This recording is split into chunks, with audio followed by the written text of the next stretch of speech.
Madame, mademoiselle, monsieur, bienvenue à Métro News. Voici les principaux titres qui seront développés aujourd'hui.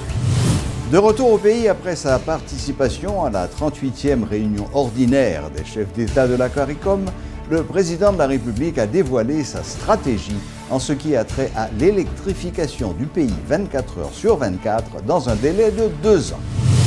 Une vive tension a régné ce jeudi dans l'aire du Champ de Mars. Plusieurs véhicules officiels ainsi que des services de l'État ont été pris pour cible par des étudiants de la faculté d'ethnologie qui lançaient des pierres dans toutes les directions.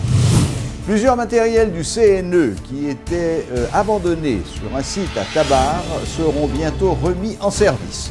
Le chef de l'État a effectué une visite d'évaluation ce jeudi au niveau de cette institution. Métro News vous est apporté par HeyTrack. HeyTrack vous invite à gagner des cadeaux avec l'huile moteur mobile Delvac. Grattez l'étiquette jaune, découvrez votre code, envoyez-le au 81 10, réclamez votre prime au bureau mobile. L'huile mobile Delvac est représentée en Haïti par HeyTrack.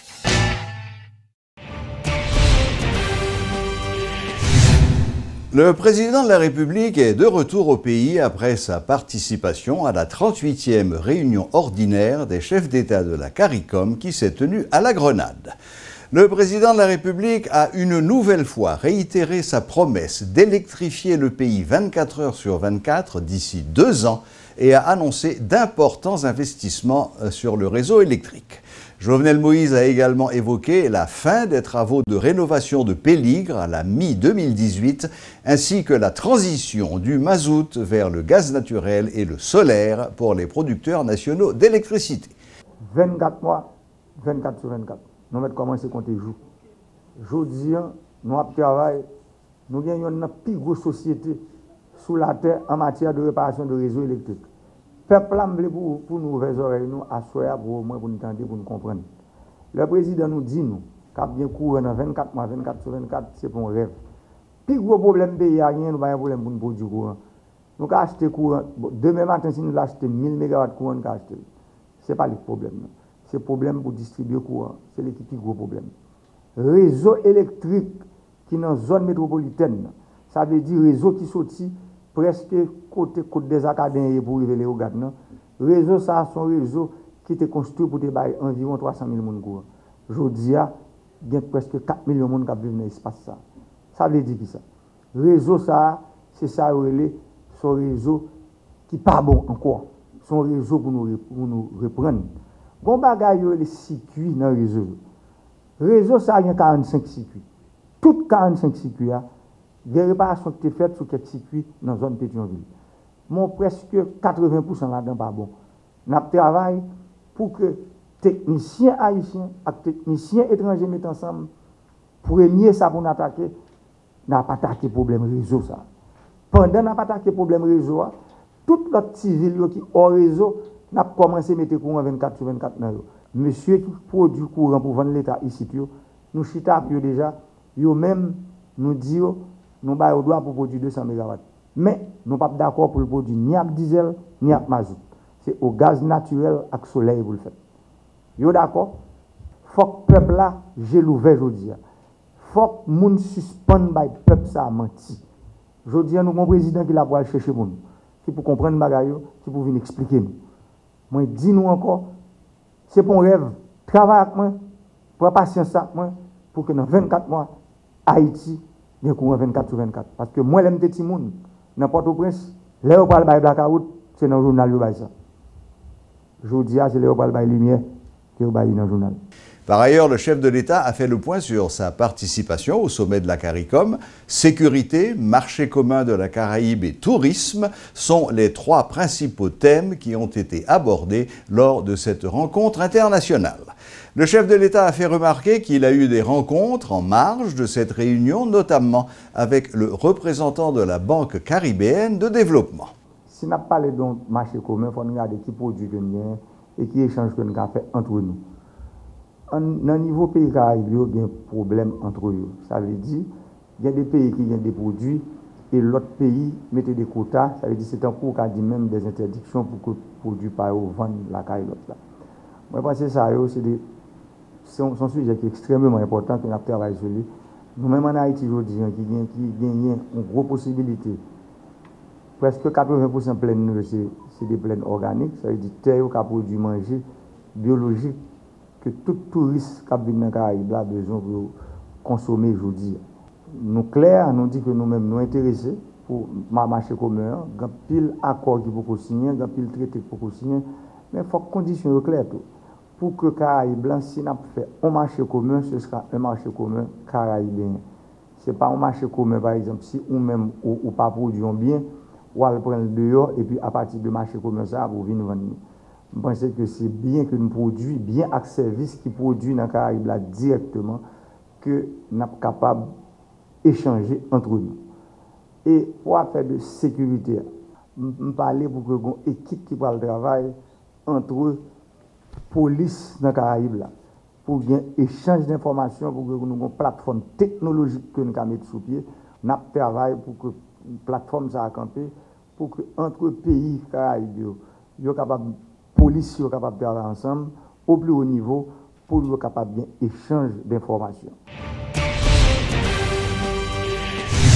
La Fédération des syndicats des travailleurs de l'EDH salue le projet du président Jovenel Moïse de permettre au pays d'avoir de l'électricité 24 heures sur 24 dans les prochains mois.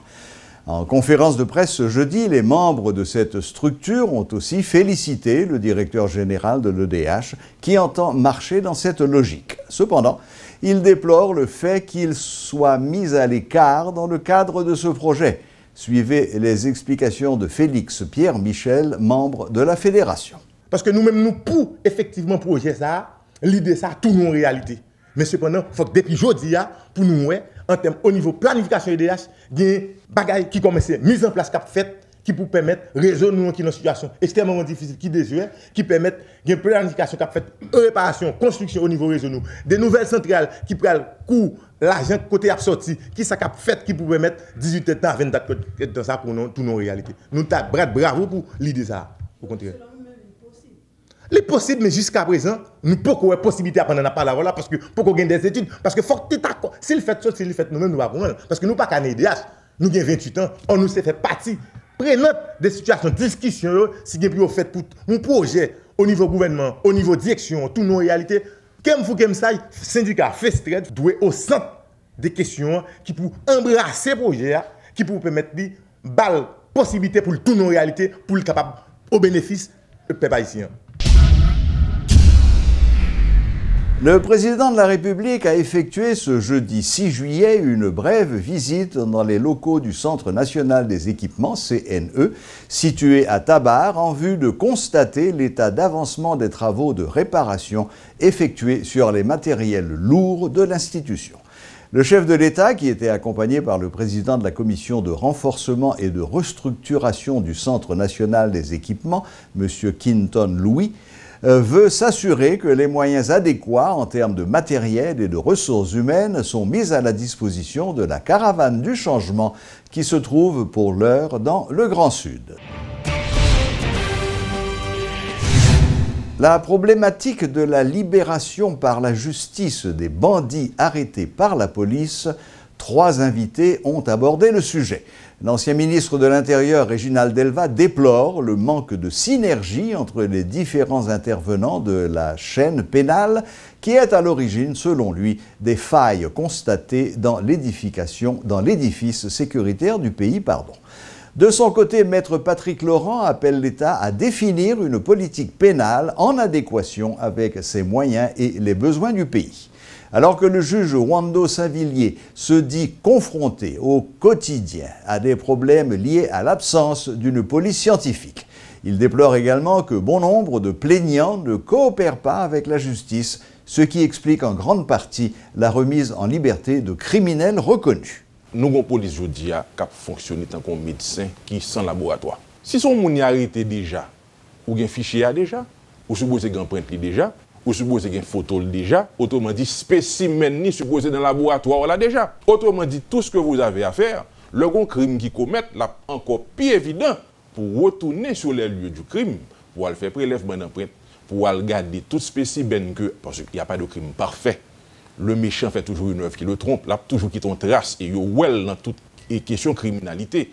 Ou pas renforcer l'argument là pour dire que voilà les faits. Il faut déjà montrer ou même structure la solide. Il faut montrer effectivement avec des preuves palpables, irréfutables, que beaucoup de pas moi-même me fait travail que me fait. Parce que je dis il faut nous reconnaître qu'il y a de grosses faiblesses effectivement au niveau de l'institution policière qui pas permettre que les agir pour agir. Ça fait toujours dire que juge là, il est là pour garantir la liberté individuelle et que à chaque fois qu'il y a un monde qui part devant la justice, le juge n'a pas qu'à décider, suivant bon vouloir, les laguer ou bien le condamner, mais c'est à partir des faits, à partir de la loi, le SAL pour aller voir est-ce qu'il y a matière pour qu'il prenne une décision de condamnation.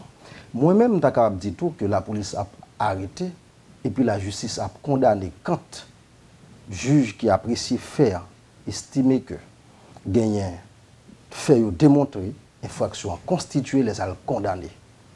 Et lorsque l'estimé que pas gagné suffisamment de preuves, le sali relâché. Parce que si le magistrat a tort ou a raison, t'a rendu dans un non-lieu, il est du devoir du commissaire du gouvernement, qui est chef de la poursuite de l'action publique pour interjeter appel. D'où le grand problème, quelle est la politique pénale. Lorsque son autorité judiciaire, politique qui a parlé, qu'on est le premier responsable. Parce qu'il y a un représentant dans le système judiciaire là, qui est le commissaire du gouvernement. Son seule décision que le commissaire du gouvernement fait après cassation, il n'y a pas de cas. Le pas suspensif, c'est seul en matière criminelle. Donc ça veut dire qui ça? Le commissaire du gouvernement est là, si il y a des gens qui mal sorti dans le tribunal là, parce qu'on juge à tort raison, on dit si il y a corruption ou pas, le commissaire du gouvernement, lui-même qui défend de la société, lui-même qui va appliquer politique pénale. Gouvernement, donc c'est le premier complice. Des étudiants de la faculté d'ethnologie étaient à l'œuvre ce jeudi. Ils ont cassé les pare-brises de plusieurs véhicules immatriculés services de l'État qui circulaient dans les parages du Champ de Mars, ce qui a créé une vive tension dans ce secteur. La police a fait usage de gaz lacrymogène pour disperser les protestataires. Notons que ces étudiants réclamaient l'arrestation du doyen de cette entité de l'UEH, Jean-Yves Blot, accusé d'avoir volontairement renversé un étudiant avec sa voiture. 24 jours après, nous, c'était un cadeau empoisonné qui a été quitté pour nous. Parce que le commissaire gouvernement n'a jamais fait aucun signe. Dans le niveau exécutif, il n'a jamais aucun signe qui fait.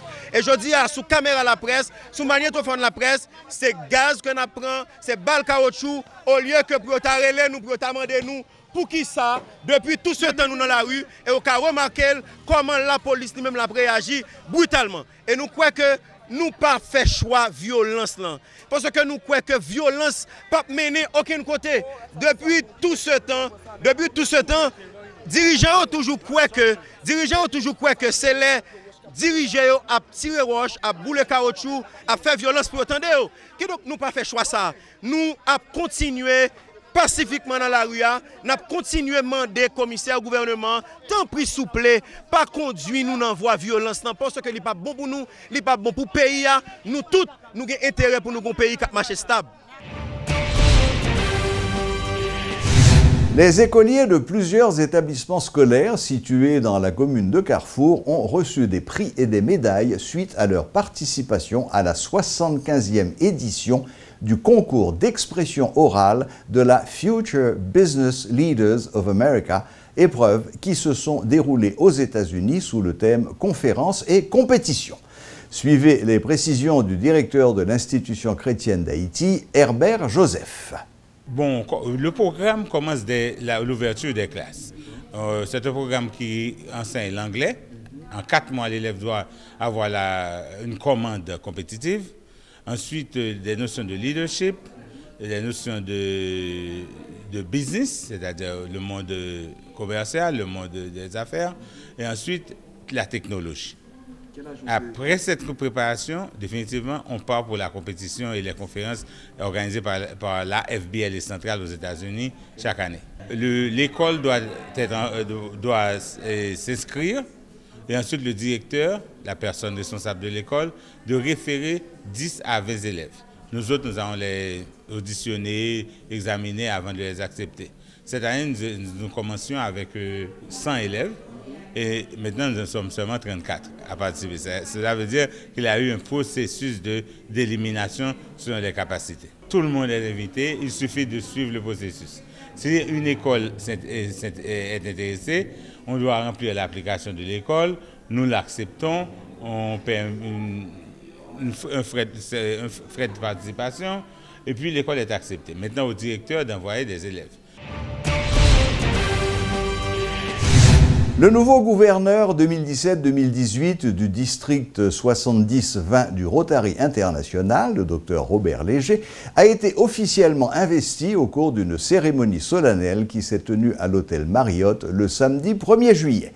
Étaient présents le Premier ministre Jack-Guy Lafontan, keynote speaker, le gouverneur sortant Aresh Ramchandani, des membres du Rotary International et de nombreux Rotariens des 20 clubs d'Haïti, ainsi que plusieurs invités.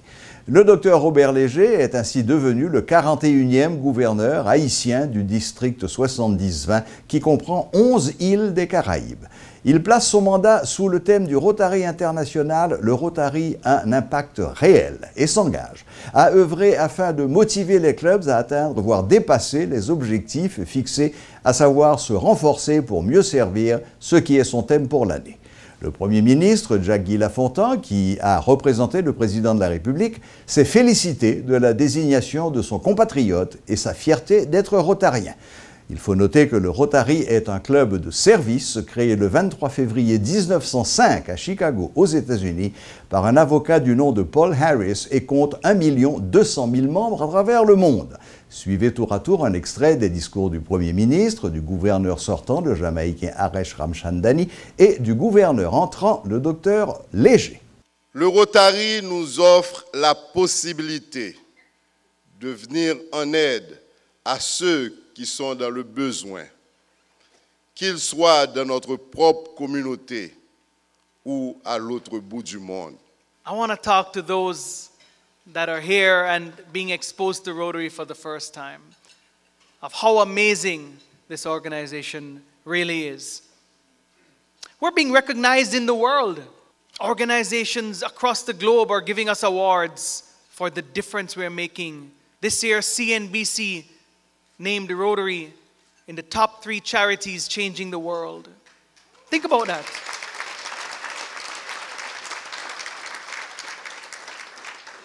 Nous sommes en effet des hommes et des femmes bénévoles qui avons librement décidé par générosité de nous associer afin de rendre service, notamment aux âmes les plus démunies, conformément aux objectifs du Rotary. Ma vision et l'un de mes objectifs comme gouverneur de district au cours de cette année 2017-2018 est de renforcer 100% des clubs du district par plus de connaissances du Rotary. Motiver la création d'autres Rotary Clubs solides et efficaces dans notre district et plus particulièrement dans notre pays. Haïti a besoin de beaucoup plus de Rotary Clubs solides et efficaces. À faire mieux comprendre l'esprit et le sens de notre extraordinaire organisation. Ceci aux membres et aux non-rotariens, en invitant les non-rotariens à nous rejoindre. Et aussi, nous allons lutter pour continuer la continuité et la durabilité du leadership dans les clubs, afin de les rendre plus forts pour pouvoir mieux aider et pour pouvoir mieux servir. D'où mon thème pour 2017-2018, Grow Stronger, Serve Better. Se renforcer pour mieux servir. Voilà. La boucle est bouclée. Merci de votre fidélité et à la prochaine, même heure, même chaîne.